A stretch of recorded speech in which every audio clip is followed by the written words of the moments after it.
Hi guys, so today's video is aimed at National 5 Practical Cookery, and this is a practical lesson demonstrating how to make savoury pasta. The reason we're doing savoury pasta this week is because you're going to learn quite a few skills, quite a few techniques, that being sauteing, boiling and chopping and preparing more vegetables, specifically dicing. Okay. I want to emphasise a little bit more on things like weighing and measuring for you because we've not touched on that yet, and some of the cookery processes as well. Okay, right, let's get started. Okay, so I want to run through the equipment that you're going to need for this. First of all, as always, you will need your paper towel that's classed as equipment to gather your scraps of vegetables that are going to go into the bin. You will need your wooden spoon for mixing your sauce or your pasta. I've got a round bladed knife there, and I'll explain why later on. You're going to need two different measuring spoons, your 5mm measuring spoon and your 15mm measuring spoon. A vegetable knife.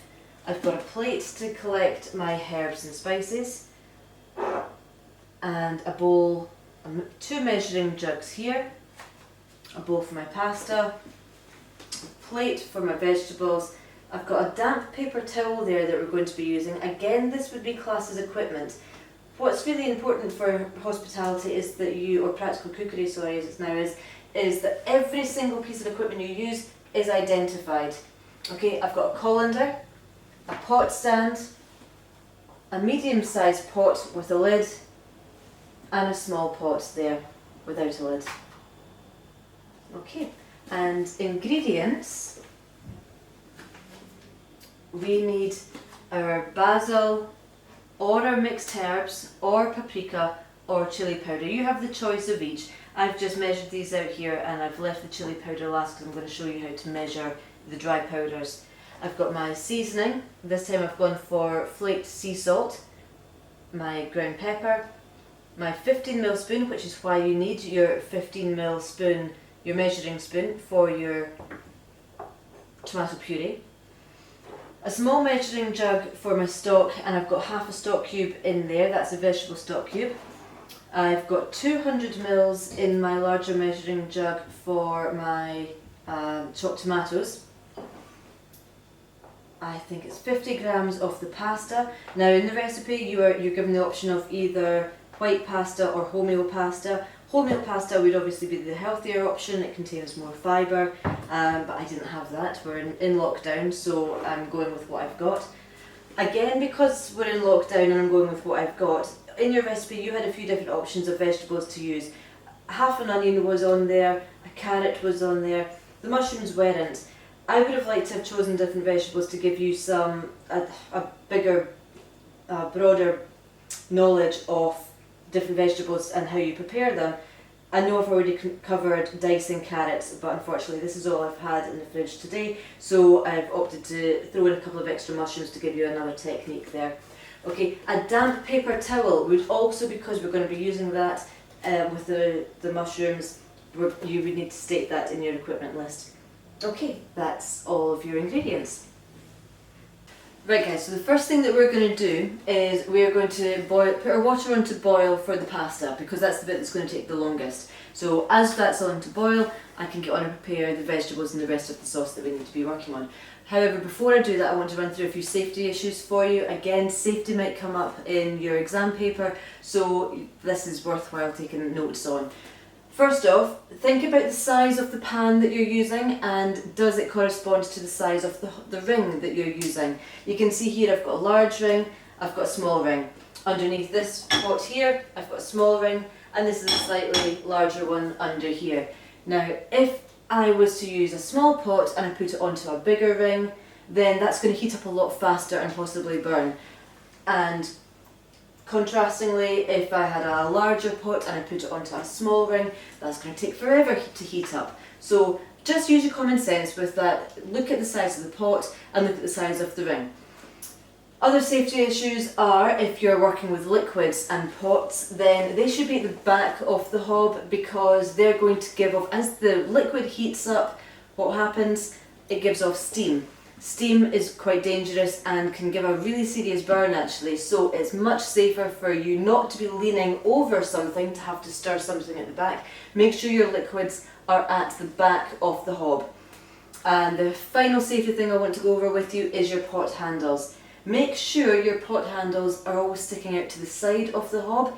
If you are working with pots and the handles are sticking out at the front, then this might have been on, this could heat up your pot handle. Most pot handles tend to be metal, you might have the silicone covering, however they are going to heat up and that could cause a really serious burn as well.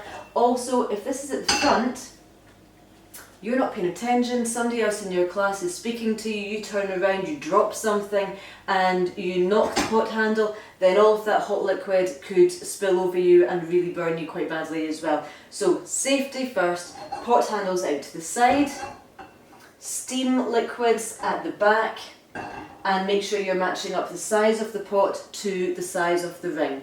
Alright, I'm going to turn my hob on now and I'm going to wait for the water to come up to the boil. Because I'm cooking 50 grams of pasta, I only really want about half of the pot to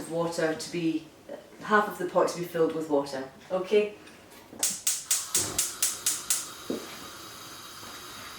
Now, a question I get quite often is, what's a medium heat? What's a high heat? So, depending on the type of oven you have, mine only has 3 gauges. I've got a big flame, a medium flame, and a small flame.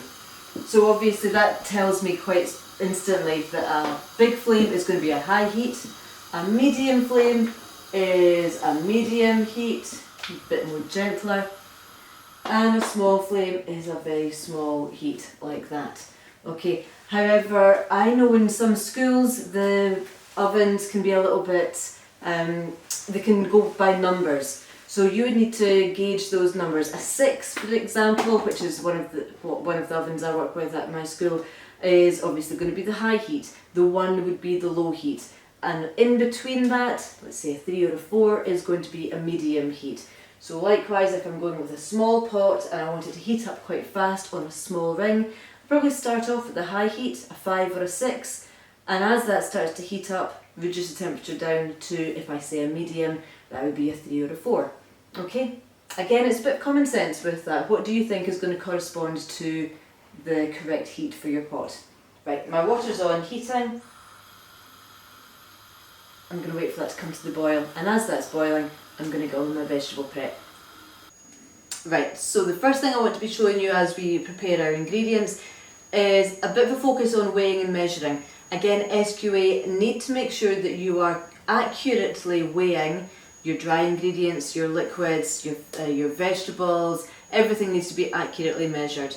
So what I've done here is I've measured out my basil, my mixed herbs and my paprika. This is all 5 mils worth, but I haven't measured out the chili powder because I wanted to demonstrate that to you. So what I would be doing is with my 5 mil spoon, I see so many pupils coming into this and just putting their spoon in and grabbing as much as because they think, oh, it's flavoured, let's just get the flavour in there. But actually that's now almost double the amount. So what you're expected to do at SQA standard is a level measuring spoon. So this is why I'm using my round bladed knife. I'm going to use the back of it. I've heaped my spoon there and I'm just going to scrape off the excess. So I know that now I have an accurate amount of the 5 mils of chili powder. Okay, so when you're making this at home, you need to be thinking about, in terms of practical cookery, this is not just a subject that you've taken because you enjoy cooking. You need to be thinking about the skills and the techniques that SQA are looking for to gain you the marks. So weighing and measuring is an important factor. Make sure you're getting that accurate. Okay, so that's all my herbs and spices measured. I'm going to show you liquids now. In my measuring jug, I've got my half stock cube. I need 100 mils of vegetable stock. So to do that, I'm going to pour in my boiled water from the kettle. But how do I make sure that I'm measuring accurately? I can see that I've got 100 mils on my measuring jug right there. If I was to hold this up and try to measure it, then that's not going to be very steady. This could not be sitting at the right level. So what I need to do is get down to eye level, make sure my jug is on a level surface, and pour in so I can see that that is sitting level at 100 mils. Okay, so something to get into the habit of, guys. Measuring accurately, get down to eye level and check that it is sitting at the right level when it comes to measuring liquids. Like I said, if I'm measuring when I'm holding it, then I don't know if it's entirely accurate. Okay, so make sure it's sitting steady. Right, I can hear that my water's come up to the boil, so I'm now going to take you across and I'm going to show you how to put your pasta into the boiling water. Okay, so my water's come up to boil there. You can see that it is bubbling quite furiously there. I've taken the lid off. I'm going to turn this down to a simmer now. A lot gentler. Now again, safety wise, when you come to add ingredients to a hot pot of liquids, you should never add anything directly to the pot. What you need to do is have your pot stand at the side of you, remove the pot to the pot stand,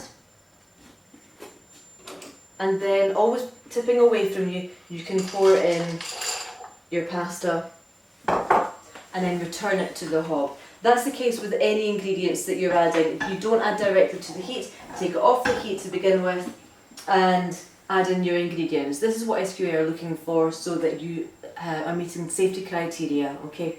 I'm going to place my lid back on, but leave a little vent there for the steam to come up, and that helps to reduce the energy that's used to bring the water up to temperature and cook the pasta. This should only take about 15 minutes, and what we're looking for is our pasta to come up to what we call al dente. That is cooked through but with a little bit of a bite. We don't want it too mushy.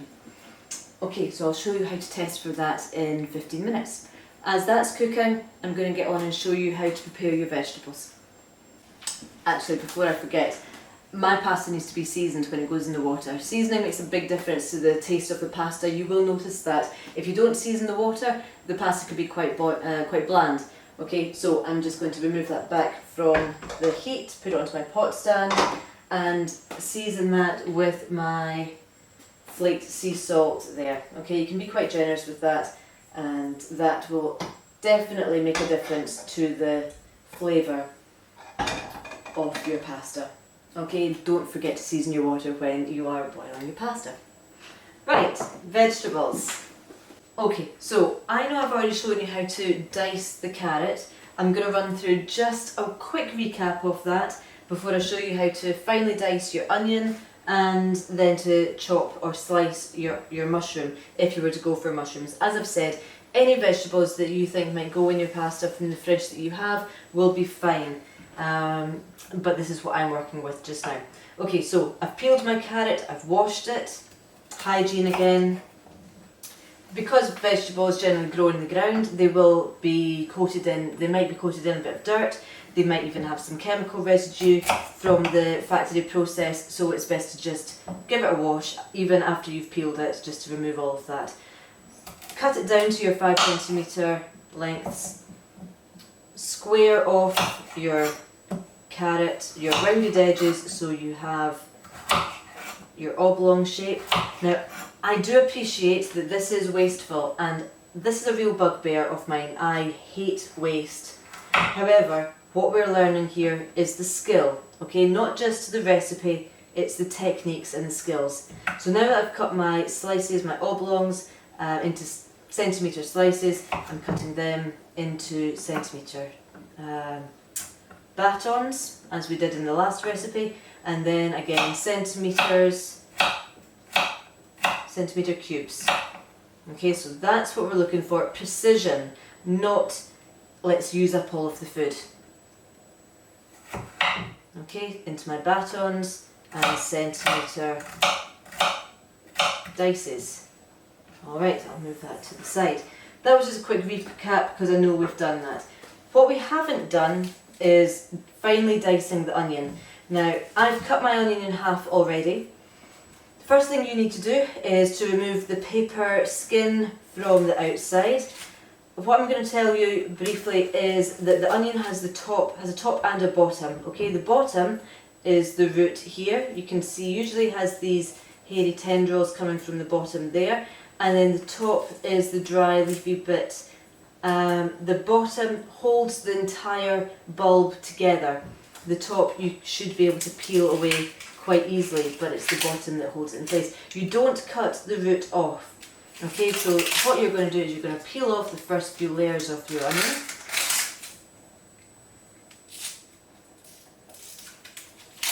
That was quite an easy one. Sometimes it can be a bit tricky.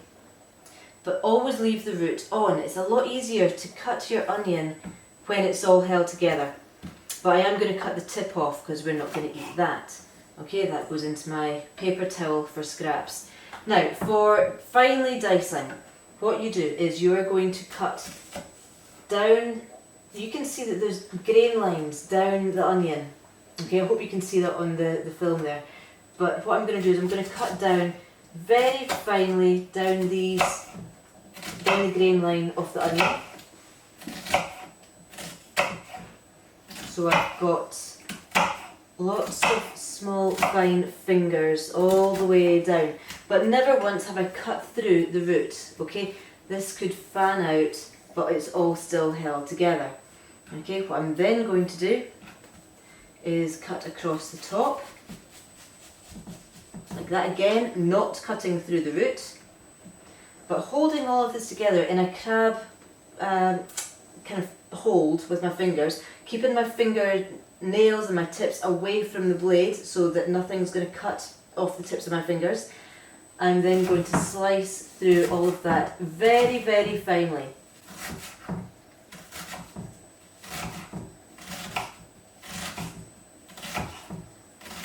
So it's really fine dicing that we're creating with all of those small incisions. Okay, the bulb has always been kept intact, but now we don't need that. It served its purpose, it held everything together. Now I can get rid of it and put it to the bin. And all of my finely diced onions can go back onto my plate for later.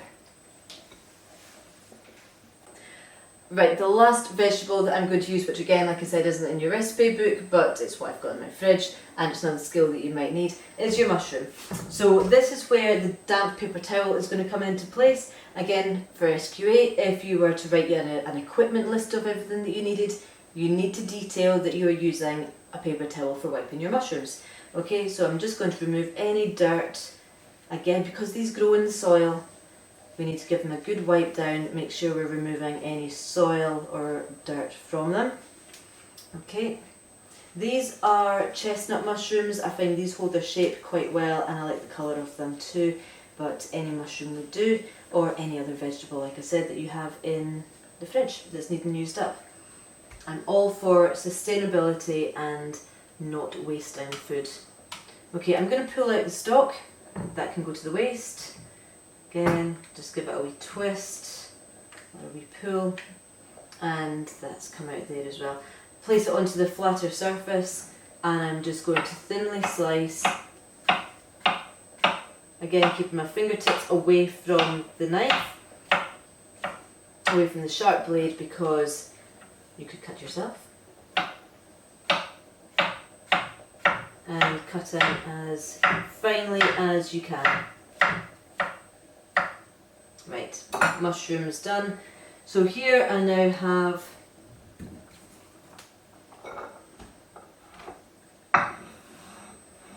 my finely diced onion, my diced carrot, and my sliced mushroom. The next thing I'm going to do is prepare my liquid. So in here I've measured out my 200 ml of tomatoes. I'm going to add in my vegetable stock,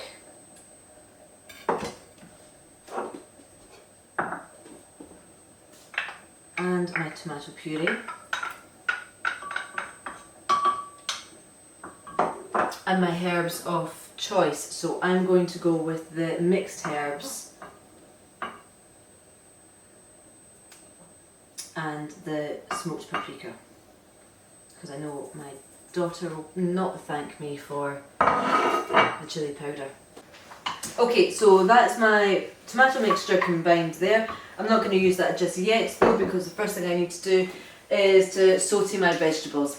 Now, sauteing is a French term that means to lightly cook in oil. So what I'm going to do is add just a small splash of oil to my saucepan, bring that up to the heat, and then add my vegetables. Cook that for a couple of minutes, and then I'm going to add in my tomato mixture and allow that to reduce and thicken up a little. Okay, so again, take my small pan to the pot stand, small amount of oil, and place that on the ring to heat. I don't want that to be too high a heat.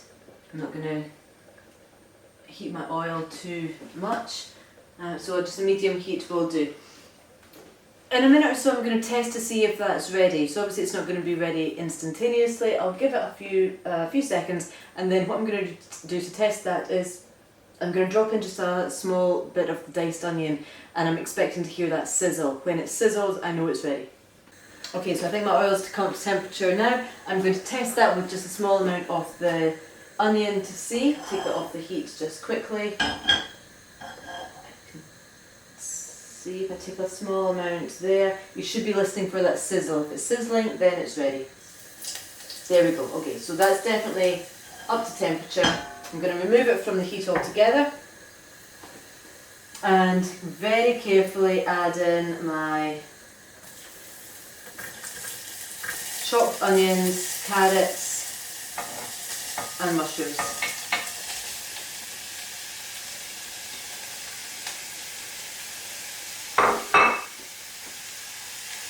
Okay, I'm going to give that a quick stir around on the heat, and really I'll keep the temperature down fairly low for this as well. I don't want my onions to go brown at all. I'm just looking for them to be glossy and sauteed ever so slightly. Sauteing for just a couple of minutes just to soften them. Like I said, we don't want any brown or burnt onions, but the carrots are going to take a little bit longer. So once I get the tomato mixture in there, that's going to take maybe 15 minutes or so just to soften those carrots and reduce the mixture down so it's not so liquidy, and it should be quite a nice, thick, rich sauce. Okay. So that's going to be just another minute to saute. So in that time I'm going to check my pasta to see if that's come up to temperature just now. So remove from the heat.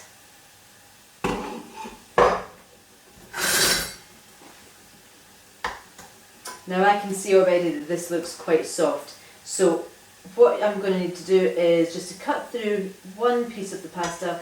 What I've gone for here is penne pasta. There's lots of different types, but I thought for a vegetable based pasta the penne would do. And then what I'm going to do is with a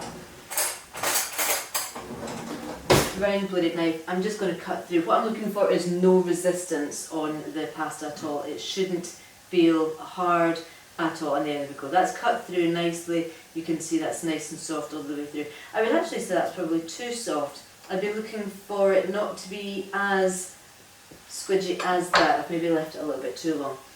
However, now that I know that's ready, I'm going to use my colander. I'm going to take my pot and my colander to the sink, and I'm going to pour the water into the colander to drain out the water and catch all the pasta in the sink. Okay. Okay, so that's my pasta drained now. It's sitting in my colander, and I'm just going to catch the rest of the water in the pot there. But I've turned my heat off, so I'm just going to leave that now until that's ready. My vegetables have sauteed, they've softened up nicely there too. So now what I'm going to do is just add in, you can see that the vegetables are softened there, the onions are nice and glossy but they're not browning at all. And now what I'm going to do is add in all of my tomato mixture. Again, always removing from the heat onto your pot stand. And I can put that back on the heat now to thicken. Another safety point is please don't leave your wooden spoons in the pots. Again, they can overheat. So I'll leave that on my pot stand or on a paper towel at the side just for hygiene. Okay, that's going to take maybe 5 minutes on a medium to low heat just to thicken up and reduce the liquid content that's in the bowl. When that's ready, then I'm going to add in my tomatoes and mix it through, and then we're ready for serving. This is starting to come up to temperature now, it's bubbling away, and I'm just going to leave it to do its thing, but as that's cooking, now's a great opportunity for me to tidy my work surfaces, get my scraps into the bin and do some dishes. Okay, I always want a nice clean tidy surface ready for the next job. Alright guys, so my sauce has been simmering for about 10-15 minutes there, and that's reduced down, so it should be a lot thicker. Okay, and I've been stirring constantly as I go so it doesn't stick to the bottom. This is important for you guys to remember, especially when you've got lots of things on the go at one time. Okay, to always keep an eye on something. If you think it's overheating, turn the heat down and stir it constantly so it doesn't stick. Now that's off the heat, I'm going to turn the hob off, move the sauce to the pot stand, and at this point I can now add in my pasta. Okay, give that a stir around. Okay, so my pasta's now been added to my sauce and I'm just combining that through.